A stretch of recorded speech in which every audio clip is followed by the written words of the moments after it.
Vamos a ver Mateo 5, vamos a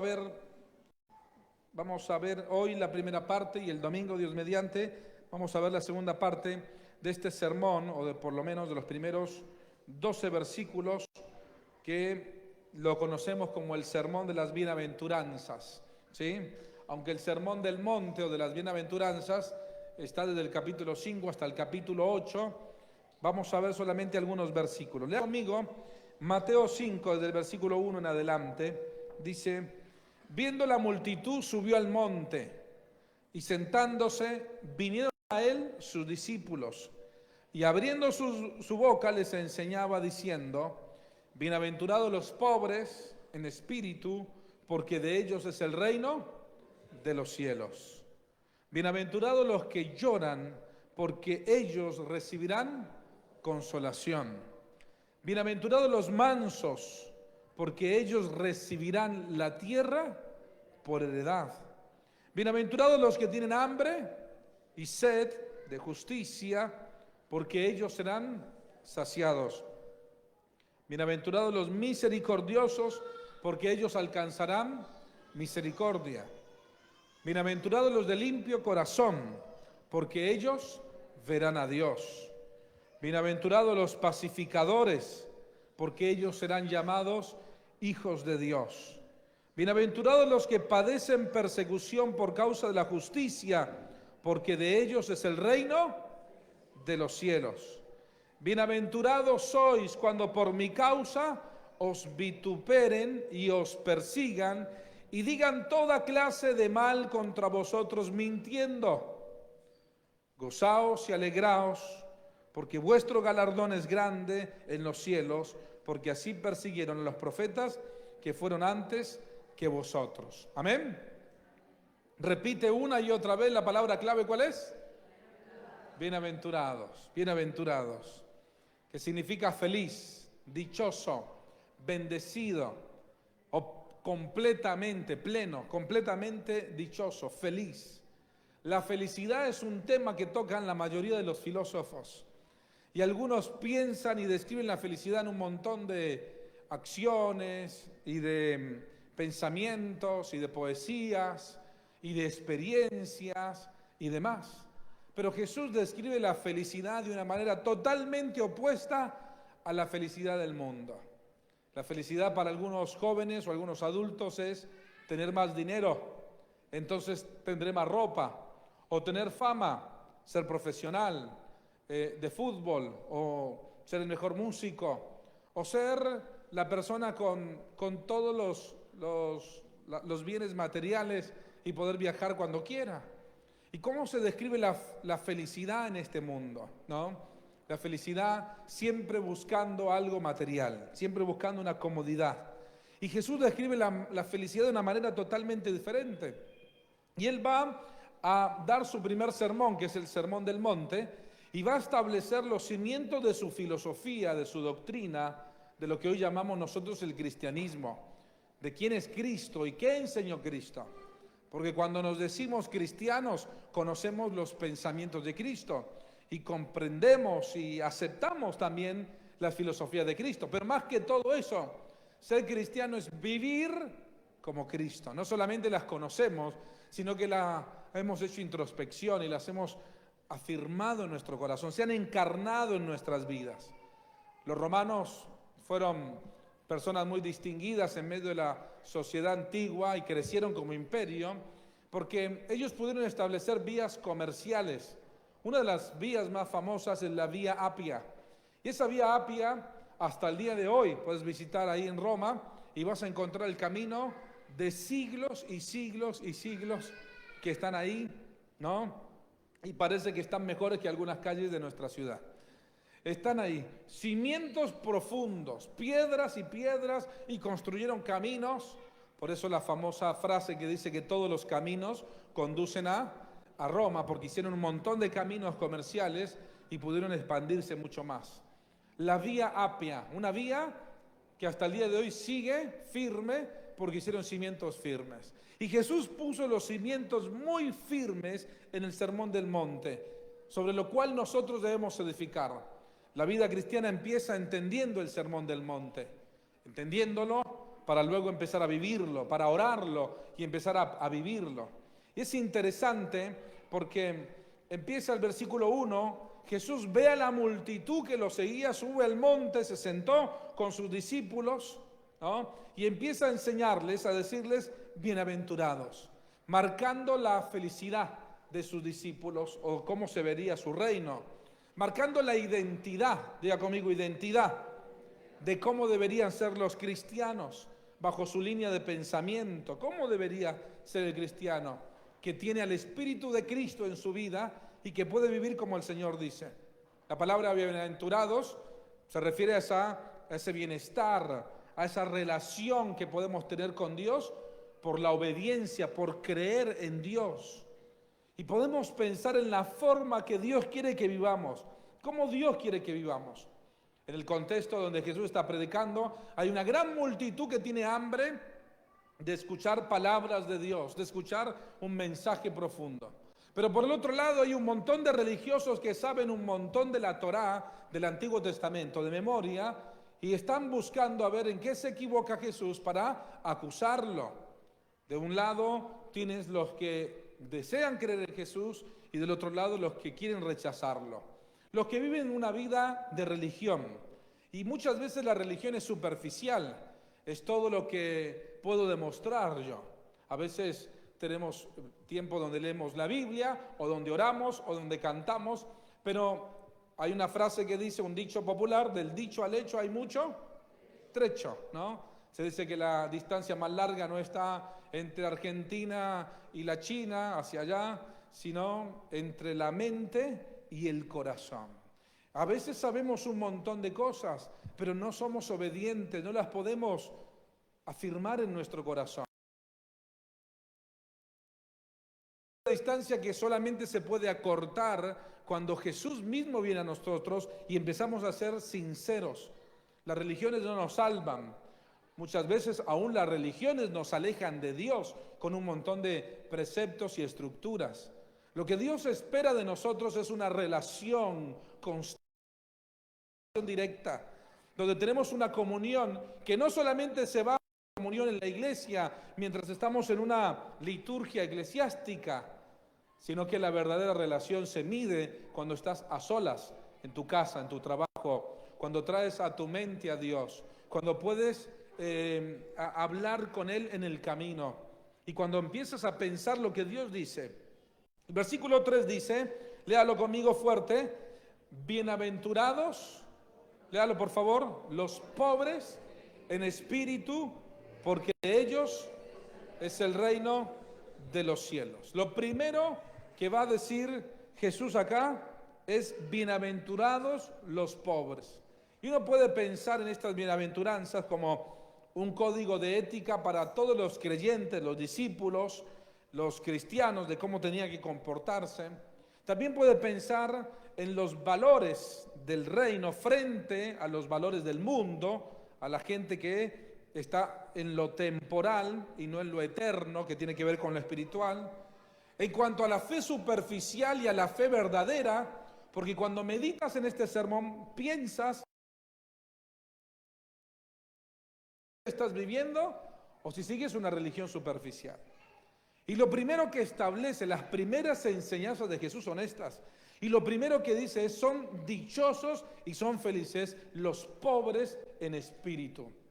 No es lo mismo ser de espíritu pobre que ser pobre en espíritu.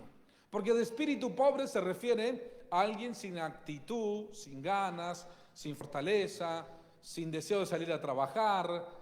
Eso es de espíritu pobre. Pero Jesús dice los pobres en espíritu. No habla de pobreza económica, sino que habla de una pobreza espiritual.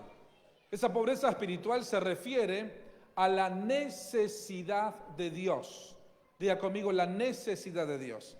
Quien es pobre en espíritu es quien reconoce que no tiene en sí mismo riquezas para acercarse a Dios, sino que necesita la ayuda divina, la ayuda del cielo para acercarse a Dios y para hacer la voluntad de Dios. La palabra pobre en el griego habla de totalmente pobre, totalmente miserable. En la Biblia se describe una viuda que era muy pobre, que echó unas ofrendas, 2 moneditas, 2 blancas, dice la Biblia. Pero esa palabra pobre no es la misma que aquí usa Jesús. Porque la viuda pobre que tenía solo 2 moneditas, era pobre, pero por lo menos tenía 2 monedas. Pero la palabra que Jesús usa aquí es pobre sin nada, sin monedas, totalmente en bancarrota. Podríamos hablar o podríamos decir que es feliz aquel que está en bancarrota espiritual porque de alguna manera está diciendo necesito el cristianismo como la dependencia de Dios y por otro lado el humanismo como el superhombre, el super yo. Yo soy el ave fénix y me voy a tatuar un león porque yo soy un león. Y yo voy a salir adelante y lo que me propongo lo hago. Y nos encantan las películas de Rocky, ¿no? Donde él se supera, de la superación personal. Y nos encantan las frases de Hollywood que tienen que ver con superación personal. Y las posteamos. Y yo puedo, y a veces tenemos un yo más grande que un edificio. El super yo, el yo puedo con todo. Y yo lo voy a hacer. Y algunas personas que tienen ese yo grande, mientras dicen yo puedo, yo me hundo, pero no puede ver que se está hundiendo, ¿no? Pero yo puedo con esto, yo puedo dominarlo, yo puedo controlar estas emociones, yo puedo controlar la tentación, yo puedo controlar esto. Y encontramos gente que se hunde, ¿no? En la arrogancia, aferrados a la ignorancia del super yo. Y cuántas veces cuando se dan contra la vida, contra una pared fuerte, dicen, no, yo no puedo más. Pero para que la gente reconozca que no puede más, muchas veces el super yo le lleva a una tragedia, a la pérdida, a la angustia. Hay quienes venimos a la iglesia y tenemos un yo gigante, pero está escondido bajo el soy cristiano, vengo a la congregación. Pero también tenemos un yo gigante, porque cuando el Señor nos pide algo que demanda obediencia, quebranto, cuando Dios nos pide algo que tiene que ver con rendirnos, y simplemente no queremos rendirnos al Señor, o le decimos sí Señor, pero estamos duros en el corazón adentro, y el Señor lo describiría como cabeza dura, duros de cerviz, que no se dejan doblar o dominar.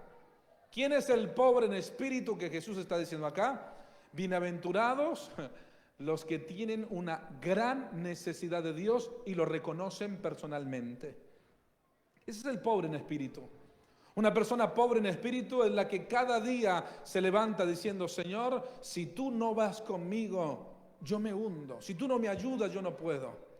Aquella que dice, Señor, soy débil en mí mismo, soy fuerte según este mundo, soy fuerte con el dinero, con la fuerza y con las capacidades, pero yo me considero un gran necesitado de Dios.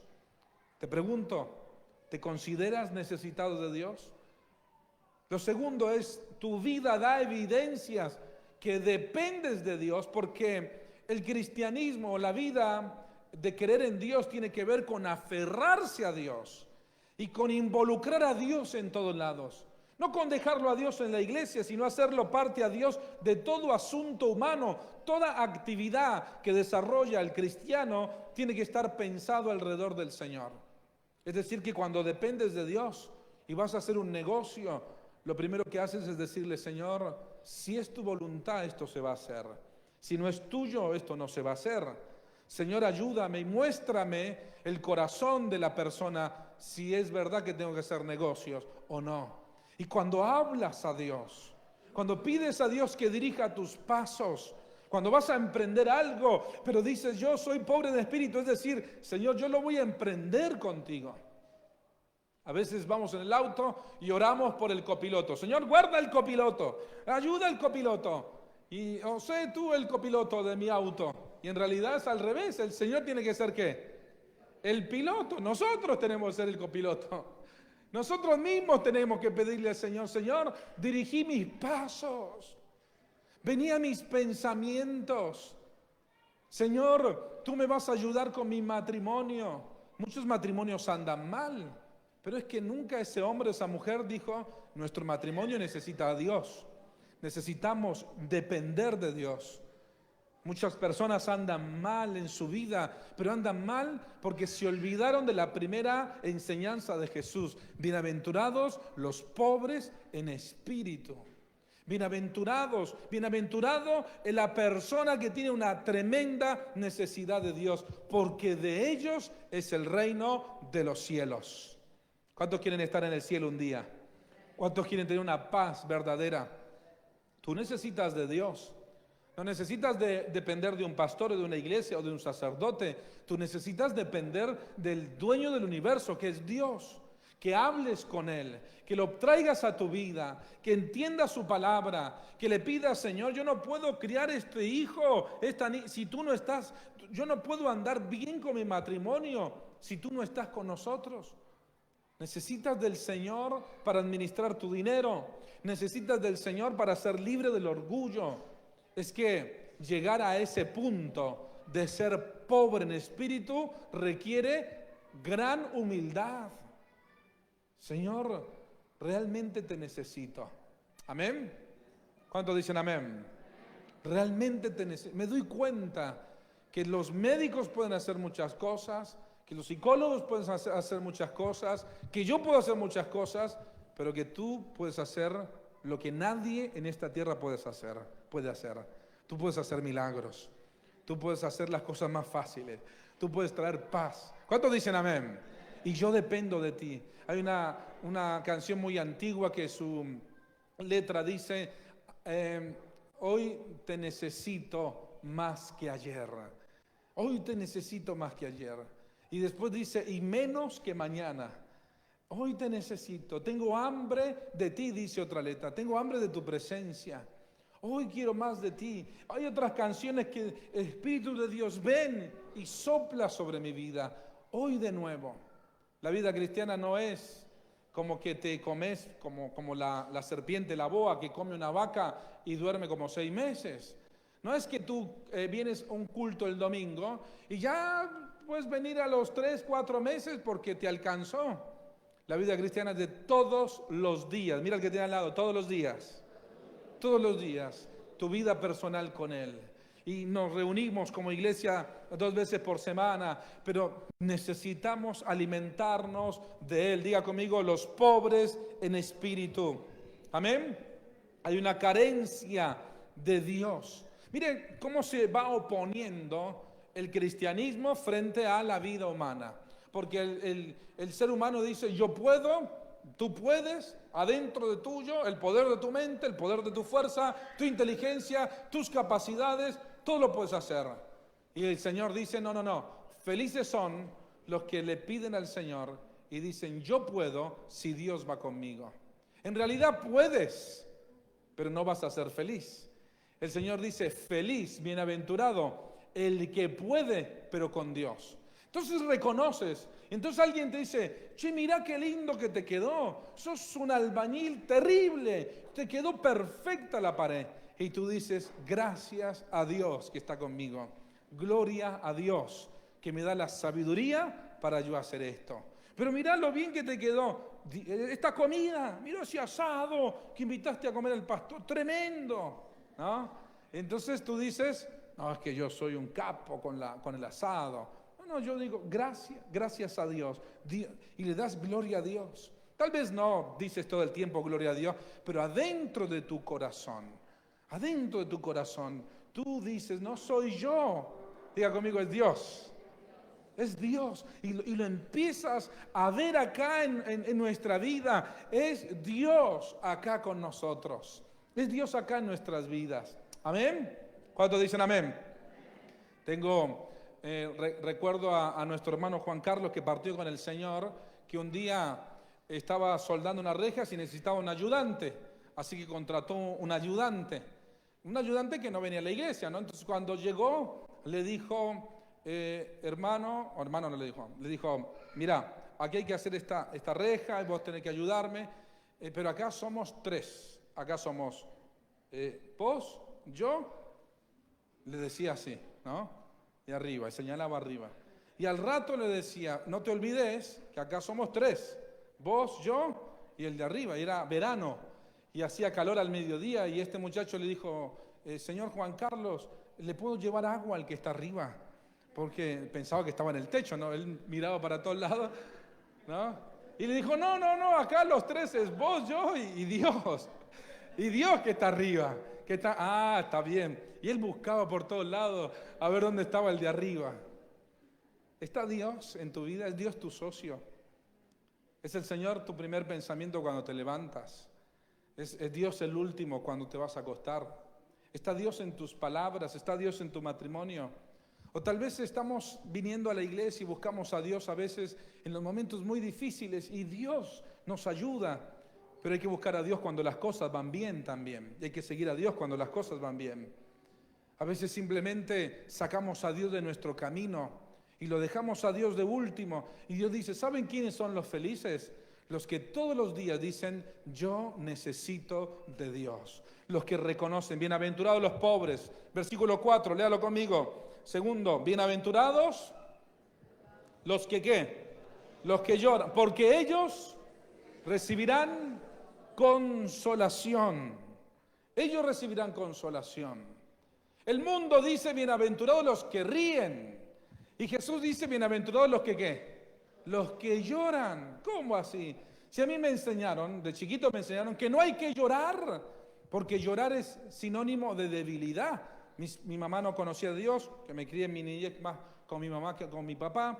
Entonces, no hay que llorar. No, bueno, y si te pegaron, andá y dale un palazo en la cabeza, pero vos no te dejás de nadie. ¿Y qué haces llorando? Vos sos un hombre y tenés... Entonces yo fui creciendo con todos esos pensamientos, ¿no? Llorar es debilidad, ¿no? Los que lloran es porque están mal, porque no tienen fuerza. A veces me encuentro personas que dicen, lo que pasa, pastor, es que él está con mucha necesidad, pero yo no, porque yo soy mucho más fuerte para esas cosas que él, ¿no? Como el yo del edificio. Yo soy fuerte para esto, yo no lloro. Y Jesús dice, bienaventurados los que lloran. Pero, ¿por qué lloran los creyentes? ¿Por qué lloran? Lloran en primer lugar porque están arrepentidos. Bueno, el mundo dice, no hay que arrepentirse. Y la gente dice, yo no me arrepiento de nada. Y el Señor Jesús dice, sí, tú tienes que arrepentirte. Porque si no te arrepientes tendrás condenación. Tenemos que arrepentirnos de lo que hacemos mal. Y tenemos que arrepentirnos delante del Señor. Señor, me equivoqué. No te pregunté si estaba bien tomar esta decisión. Seguí mis propios intereses. Ahora, lloramos en el arrepentimiento, porque no solamente tenemos que arrepentirnos, como aquel que dice, bueno, perdóname. Si vos querés escuchar que me perdone, perdóname. Y la otra persona se llena más de bronca, ¿no? No hay nada más profundo que el arrepentimiento verdadero. El que sale con lágrimas. Y cuando vas a Dios y dices, a ver, esto es pecado. Y no solamente vengo a pedirte perdón porque conocí que era pecado, vengo a pedirte perdón porque sé acá dentro de mi corazón que es pecado. Y te condueles y te entristeces y te lamentas por esa debilidad y le pides al Señor. Hermano, yo te pregunto, ¿tú lloras? ¿Sos de los que lloran? Porque son felices, dice Jesús, los que lloran. Y más allá de las lágrimas físicas, son las lágrimas de acá del corazón. Bienaventurado el que puede doblar sus rodillas y decir, Señor, mira esto que pasé. Cuando empecé a crecer mi vida cristiana, aprendí a entender lo que era la oración. Entonces, cuando iba a orar, no solamente agradecía, no solamente pedía, sino que preguntaba y le decía a Dios, ¿qué es lo que está mal en mi vida? Gran parte de mi oración era pensar por qué había sufrido tanto con mi papá, mi mamá, y soy así por esto, y mira lo que sufrí, y mira lo que pasé, y la pobreza, y los golpes, de todo había pasado. Señor, pero cuando empecé a preguntarle a Dios, me empecé a dar cuenta que gran parte había pasado por mis padres, pero que también muchas decisiones eran mías. Mi hermana menor había tenido muchos problemas, se había ido de casa, había vuelto a casa, se había vuelto a ir, se había alejado del Señor, tenía un montón de problemas. había quedado embarazada, el chico se fue, no se hizo cargo, y nosotros decíamos, bueno, el problema es esta chica, que algo le pasa. Pero cuando empecé a hablar con Dios, me di cuenta que yo era parte de las malas decisiones de mi hermana también. Y Dios me empezó a revelar cómo yo era tan cargoso. A mí me gusta ser cargoso, pero en ese tiempo no estaba lleno de Dios. Entonces la molestaba todo el día y la cargoseaba, y Dios me empezó a mostrar cómo yo dañé parte de su identidad, ¿no? Yo y mis hermanos y yo, pero yo me hacía cargo de lo mío. Fea, gorda, cachete de marrana, bueno, todo lo que podíamos encontrar para nosotros era un chiste. No sé si usted se crió con hermanos como yo, ¿no? Pobrecita, pobrecito. Pero Dios restaura todas las cosas, amén. Entonces con mis hermanos era bullying entre nosotros y burla para ella. Y un día le dije a mi hermana, porque hay que tener valentía también para reconocer a tus hermanos. A veces le reconoce a todos, pero a tus propios hermanos, que voy a decir, ella también me aruñaba, pues me aruñaba. Ella también me pegaba. Y yo le dije, de parte de Dios entendí que yo también fui parte de esto. Yo te pido perdón. Y empecé a amarla, a abrazarla, a decirle cuán valioso era. Después terminé siendo el pastor por unos años de mi hermana y pude ver la restauración de su vida para buscar al Señor. Y lo digo, hermano, como testimonio, no por orgullo, porque en ese llorar me di cuenta lo que Dios quería hablarme. Bienaventurado, diga conmigo, los que lloran. Porque lloran, diga conmigo, porque se arrepienten. Porque reconocen delante de Dios, Señor, lo que hice mal. Tal vez fuiste un mal hijo, una mala hija, tal vez fuiste rebelde, tal vez fuiste desobediente, y tal vez a veces nos reímos de esas cosas, pero cuando entras a la presencia de Dios, el Señor dice, ¿ya me pediste perdón? ¿Ya le pediste perdón a tus padres? ¿Ya reconociste tus faltas delante del Señor? Entonces tienes una vida de lágrimas. Y en segundo lugar, lloras porque intercedes por los demás. Bienaventurados los que lloran por otros. Te encuentras a los grandes líderes del Antiguo Testamento, bueno, y de la Biblia, en realidad, el Nuevo Testamento también, que fueron grandes líderes porque pedían perdón por los pecados de los demás, no solamente por los de ellos.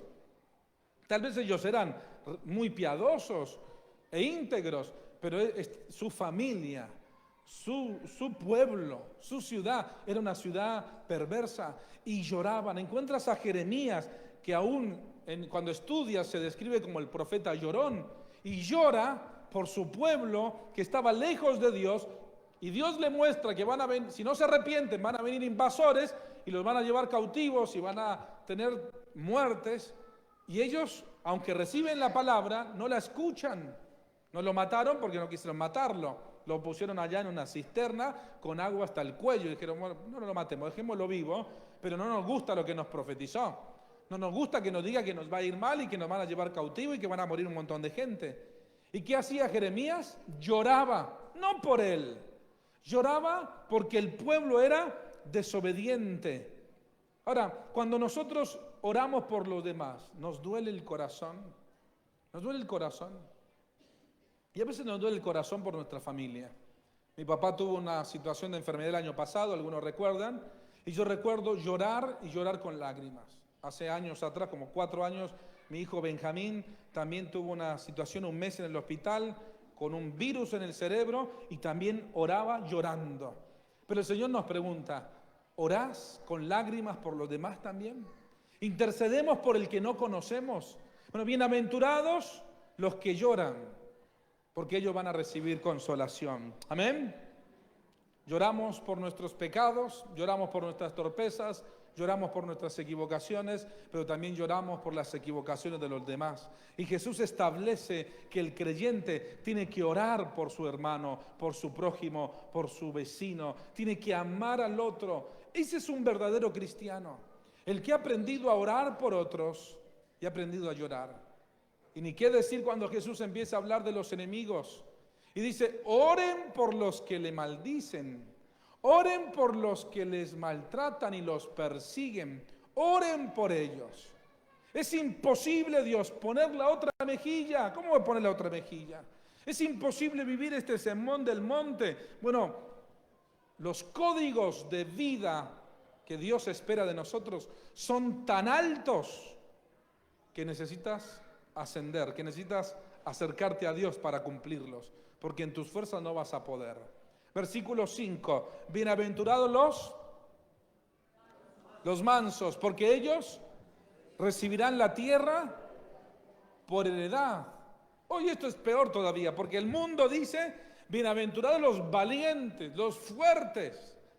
Y a mí creo que fue el que más me costó entender este versículo, porque de chiquito me enseñaron a pelear y como hasta los 14 años llevaba en mi mochila a la escuela un cuchillo, porque vivía en un barrio complicado y muchas veces tuve que usarlo. Y después tuve que, no usarlo, pero por lo menos asustar y pelear. Después iba a la cancha y siempre que iba a la cancha, siempre peleaba. Iba 5 veces a la semana. Iba a la iglesia, pero era medio chiviao, decimos en Colombia, trucho, medio trucho. No era un cristiano entregado, no entendía mucho, pero yo iba a la iglesia y algo iba entendiendo, pero luego iba a pelear. Y el Señor me empezó a ministrar un día, bienaventurados los mansos. ¿Quiénes son los mansos? Los mansos son aquellos que le dan su fuerza a Dios, que saben controlar su fuerza, que tienen muchísima fuerza, pero que deciden ser controlados por Dios. Esto de manso, la mejor ilustración es la del caballo, ¿no? El caballo salvaje tiene muchísima fuerza, pero el caballo lo tienen que domar, y cuando lo doman, quedó amansado. Dice, ¿es caballo salvaje? No, es un caballo manso. ¿Y cómo es un caballo manso? ¿Ves que le ponen la montura, que lo apretan, el tipo se queda ahí tranquilo? Le van a cambiar las herraduras, le levantan la patita, se deja levantar la patita y le clavan ahí. Y ahí por ahí le duele, pero el caballo está ahí tranquilo, ¿no? Ahí está el caballo y los ves que tienen todo sangre y músculos y una fuerza impresionante. No es que no tienen más fuerza, es que se han dejado amansar. Hay un jinete que puede subir sobre él y lo ha domado.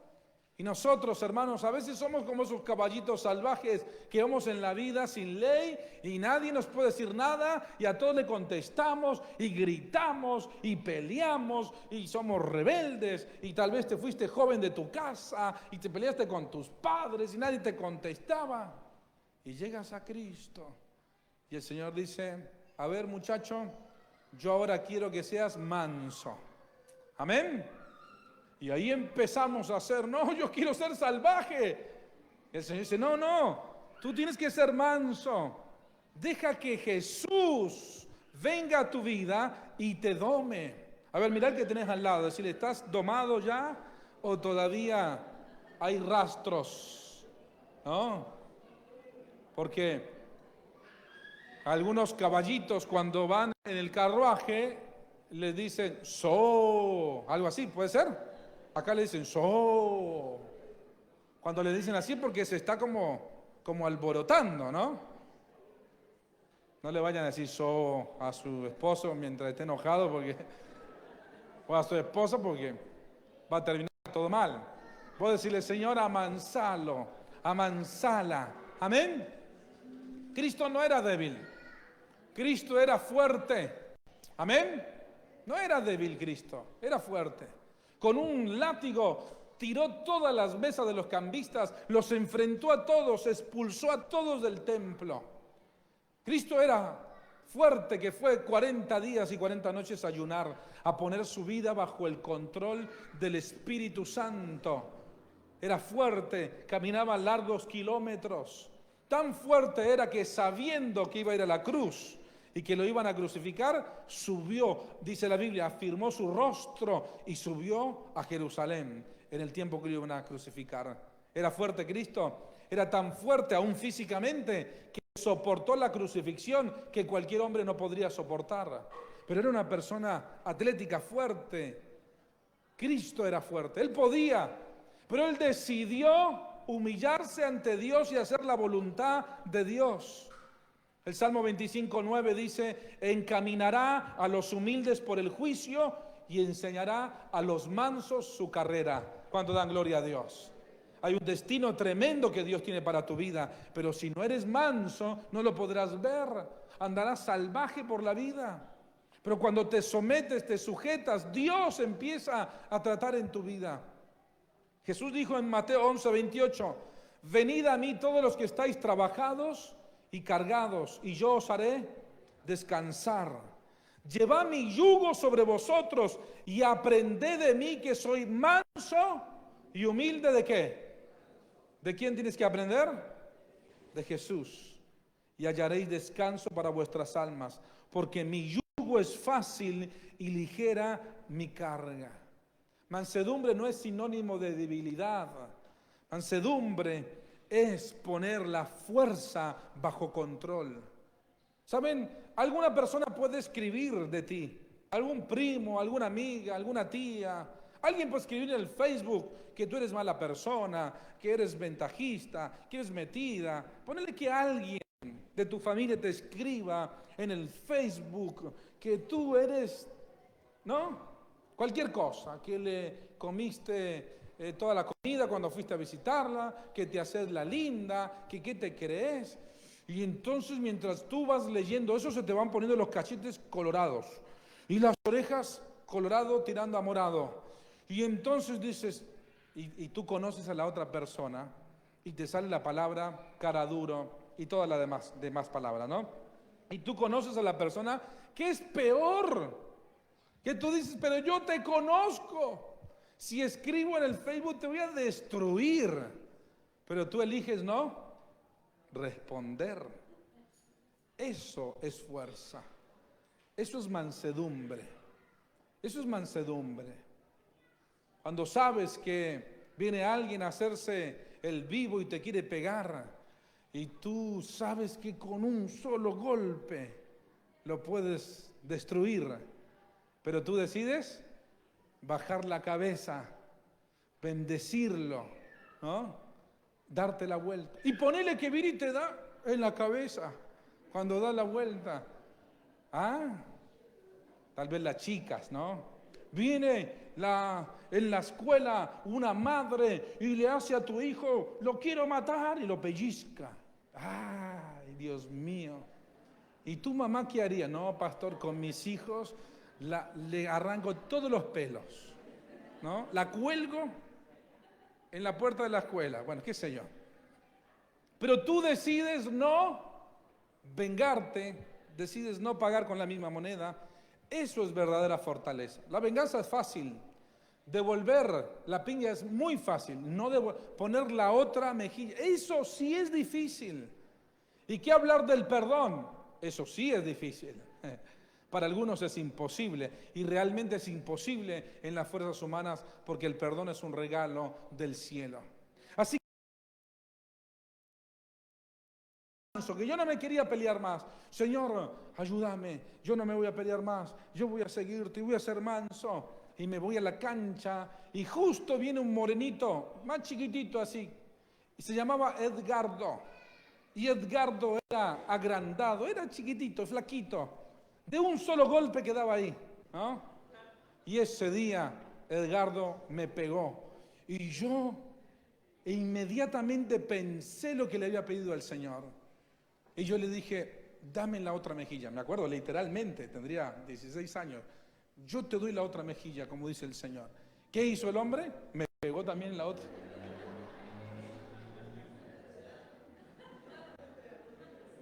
Ay, y yo hasta ahí yo estaba tranquilo.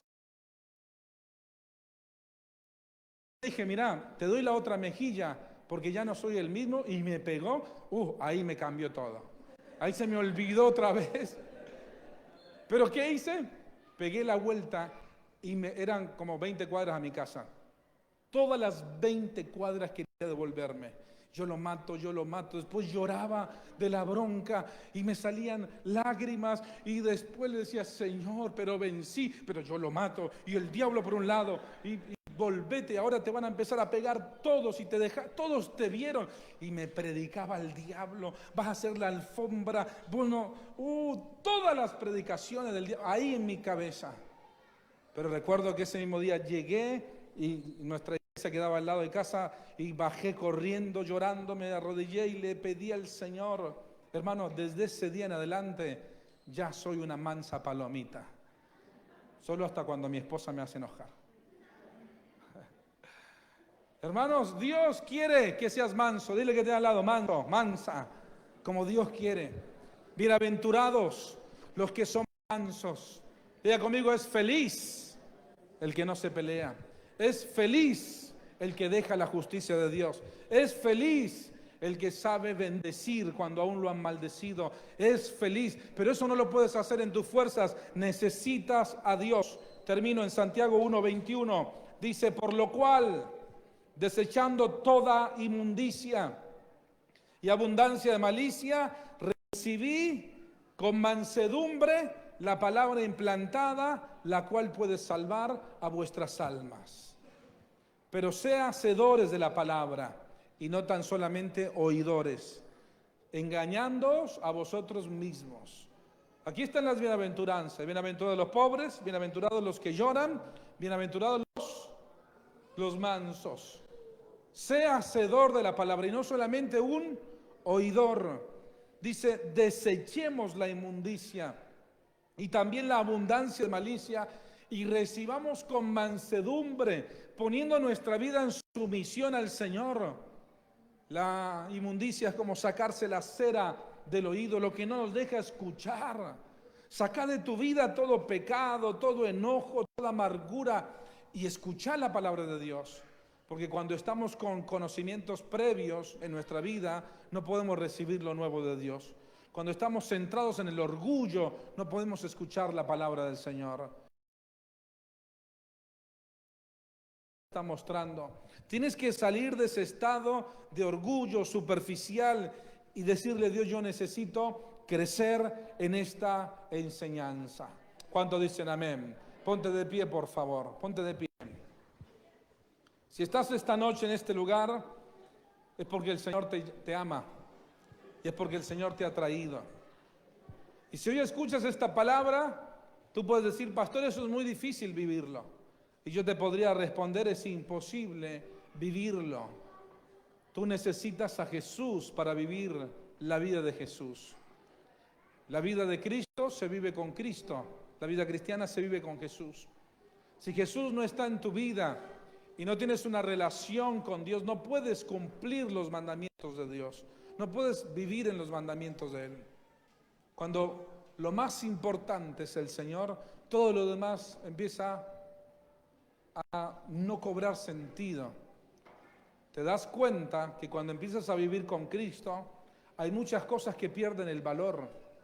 Y cuando empiezas a ver todo el sermón del monte, va a hablar de las riquezas, va a hablar de la venganza, va a hablar de la vida del adulterio, la vida sexual, va a hablar de tantos códigos de ética.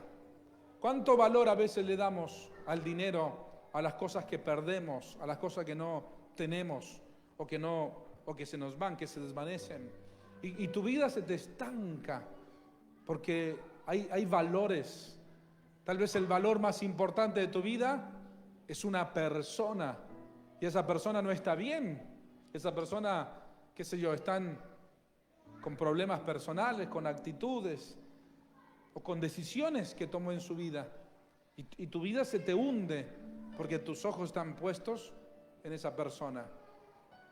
Escuchaba el testimonio de un chico que desde niño tenía pasión por la radio y entonces escuchaba radio. A los 17 años entró a una radio a trabajar y era el mejor y empezó a crecer y no tenía vacaciones, nada, era cristiano, aunque iba a la iglesia, pero toda su vida era la radio.